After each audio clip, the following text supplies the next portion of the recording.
Hi friends, welcome back to our channel. ఈ రోజు అయితే మీకు పోలీస్ వర్గము లాస్ట్ రోజు ఎట్లా పూజ చేసుకుంటారు, అదేవిధంగా మనం కథ ఎలా చదవాలి అనేది ఈ వీడియోలో మీకు చెప్పబోతున్నానండి.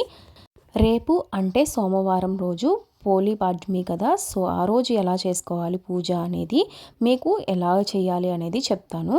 అండ్ ఈ వీడియో అయితే చాలా బాగుంటుందండి, ఎక్కడా స్కిప్ చేయకుండా ఎండింగ్ వరకు చూడండి. అండ్ వీడియోలోకి వెళ్ళిపోయే ముందు నా ఛానల్ కనుక ఫస్ట్ టైం చూస్తున్నట్టయితే please like, share and don't forget to subscribe friends. Kartika మాసంలో చివరి రోజున పోలీస్ వర్గంగా వ్యవహరిస్తారు. హరిహరులకు ఇష్టమైన కార్తీక మాసం ఎన్నో రకాలుగా విశిష్టమైనది.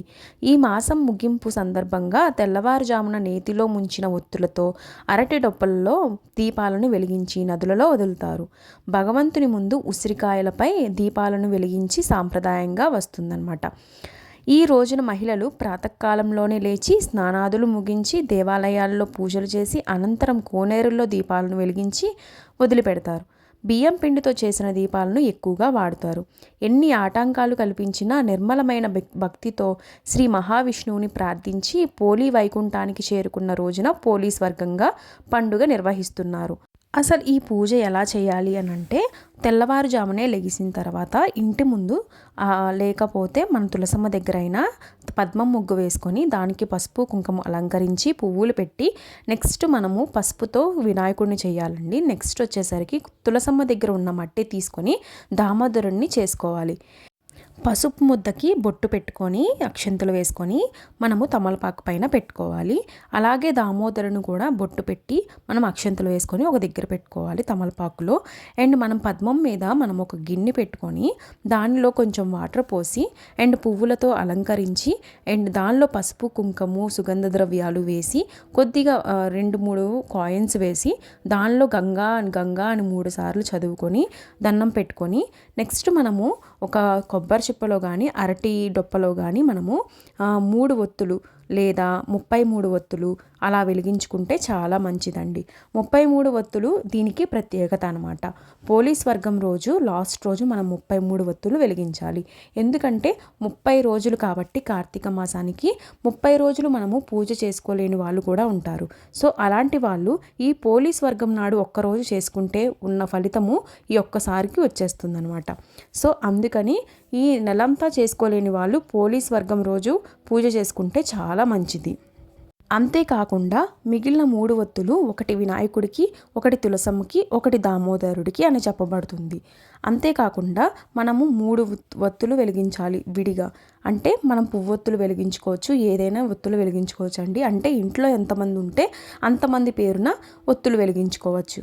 ఇప్పుడు నేను ఒక గిన్నెలోని కుంకుమ పసుపు వేసిన తర్వాత పువ్వులు వేసిన తర్వాత గంగగా భావించిన తర్వాత అందులోని మనము 33 ఒత్తులు నేతితో నింపిన ఒత్తులని ఒక ఒత్తుని వేసుకుంటాం అనమాట. ఇంట్లో ఎంతమంది ఉంటే అన్ని ఒత్తులు ప్రత్యేకంగా వదులుతాం అనమాట. అయితే మనము అరటి డొప్పే ఉండక్కర్లేదు, అరటి చిప్పు ఉన్నా సరే లేదంటే కొబ్బరి చిప్ప ఉన్నా సరే సరిపోతుంది. దానిలోనే వదలొచ్చు అనమాట. వదిలిన తర్వాత మనము వెలిగించిన తర్వాత దానికి హారతి ఇచ్చి బొట్టు పెట్టి మొత్తం అంతా దీపారాధన కంప్లీట్ అయిపోయి హారతి ఇచ్చిన తర్వాత అప్పుడు మనం ముందుగా సిద్ధం చేసిన గంగా గిన్నెలోని కలపాలన్నమాట. ఇలా కలపడం వల్ల మనకి పూజ అనేది కంప్లీట్ అవుతుందండి. అంతేకాకుండా ఇట్లాగా మనము ప్రసాదం కానీ ఏదైనా పెట్టుకోవచ్చు, లేదు వడపప్పు బెల్లమైనా పెట్టుకోవచ్చండి. ఇలా పెట్టుకున్న తర్వాత మనం మనస్ఫూర్తిగా దండం పెట్టుకుని చేతిలో అక్షంతలు పట్టుకొని నేను ఇప్పుడు చెప్పే కథని వింటే చాలా మంచిదండి. ఇలా కథ చదవచ్చు లేదా కథ చెప్పచ్చు లేదా కథ వినచ్చు కూడా, చాలా బాగుంటుంది. ఇంకా కథలోకి అయితే వెళ్ళిపోదాం. కార్తీక మాసం చివరికి రాగానే గుర్తుకు వచ్చే కథ పోలీస్ వర్గం. ఇంతకీ ఎవరి పోలి, ఆమె వెనుక ఉన్న కథ ఏమిటి, దాన్ని తలుచుకుంటే సాగే ఆచారం ఏమిటి అంటే ఆసక్తికరమైన జవాబులే వినిపిస్తాయి. పోలీస్ వర్గం అచ్చంగా తెలుగువారి కథ. కార్తీక మాసంలోని దీపం ప్రాధాన్యతనే కాదు, ఆ ఆచారాన్ని నిష్క్రమణంగా పాటించవలసిన అవసరాన్ని సూచించే గాథ. అనగనగా ఒక ఊరిలో ఒక ఉమ్మడి కుటుంబం ఉండేది. ఆ కుటుంబంలో 5 కోడళ్ళు ఉండేవారట. వారందరిలోనికి చిన్న కోడలైన పోలికి చిన్నప్పటి నుంచి పూజలన్నా వ్రతాలన్నా మహా ఆసక్తి. కానీ అదే ఆసక్తి ఆమె అత్తగారికి కంటగింపుగా ఉండేది. తనంతటా భక్తురాలు వేరొకరు లేరని ఆ అత్తగారు నమ్మకం. ఆచారాలని పాటించే హక్కు ఆమెకి ఉందన్నది ఆమె అహంభావం. అందుకే కార్తీక మాసం రాగానే చిన్న కోడల్ని కాదని మిగతా కోడల్ని తీసుకొని నదికి బయలుదేరేది. అక్కడ తన కోడళ్లతో కలిసి చక్కగా నది స్నానం చేసి దీపాలను వెలిగించుకొని వచ్చేది. ఈలోగా కోడలు ఎక్కడ దీపం పెడుతుందన్న అనుమానంతో దీపం పెట్టేందుకు కావలసిన సామాగ్రి ఏది ఇంట్లో లేకుండా జాగ్రత్త పడి మరీ బయలుదేరేది అత్తగారు. కార్తీక మాసంలో పోలి దీపం పెట్టకుండా ఉండేందుకు అత్తగారు చేసిన ప్రయత్నాలు సాగనే లేదు.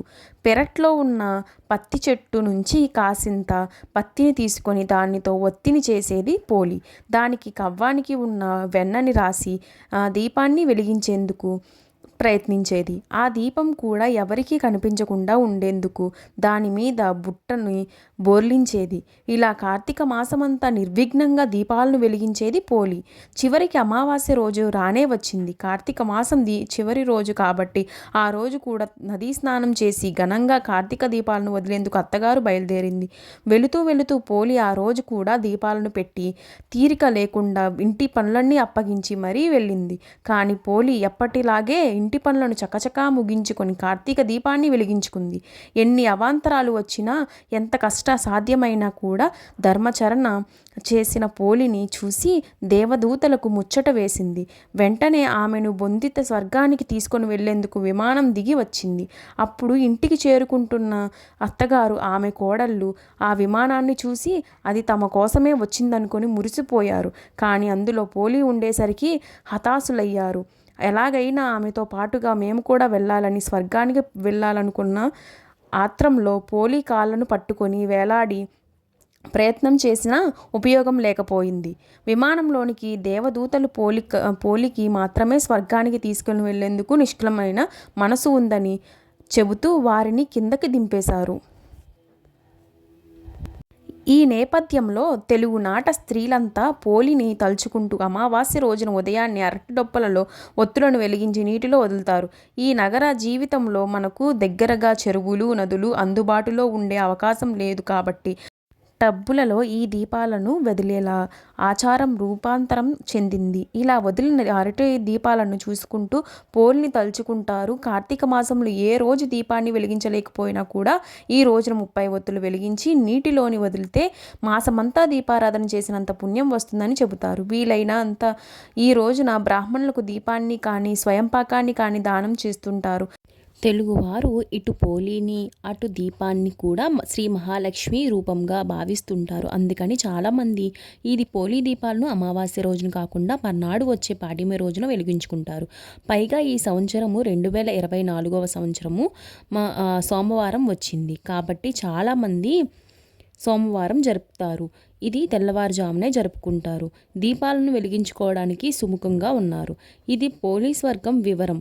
కార్తీక మాసం దీపాలను వెలిగిస్తే బొందితో స్వర్గానికి చేరుకుంటామా లేదా అన్నది తరువాత మాట. ఆచారాన్ని పాటించవలసిన మనసు ఉన్నప్పుడు మార్గం దానంతట అదే కనిపిస్తుందని చెప్పడం ఈ కథలో అంతరంగంగా తోస్తుంది. భగవంతుని కొలుచుకోవడానికి కావాల్సింది శ్రద్ధే కానీ ఆడంబరాలు కాదని సూచిస్తుంది. అన్నింటికీ మించి అహంకారంతో సాగే పూజలు ఎందుకు పనికొచ్చేవి కాదని హెచ్చరిస్తుంది. అత్తాకోడళ్ల మధ్య సఖ్యత ఉండాలన్న నీతిని బోధిస్తుంది. అందుకే ప్రతి కార్తీక మాసంలోనూ ప్రతి తెలుగు ఇంట్లోనూ పోలీస్ వర్గం కథ వినిపిస్తూనే ఉంటుంది. ఈ కథ నచ్చినట్టయితే please like, share and don't forget to subscribe. ఈ వీడియో నచ్చినట్టయితే మీ ఫ్రెండ్స్ అండ్ ఫ్యామిలీ మెంబర్స్కి షేర్ చేసుకొని ఈ ఇన్ఫర్మేషన్ అనేది షేర్ చేయండి. చాలా యూస్ఫుల్గా ఉంటుంది కార్తీక మాసంలో. Thank you for watching guys. Have a nice day.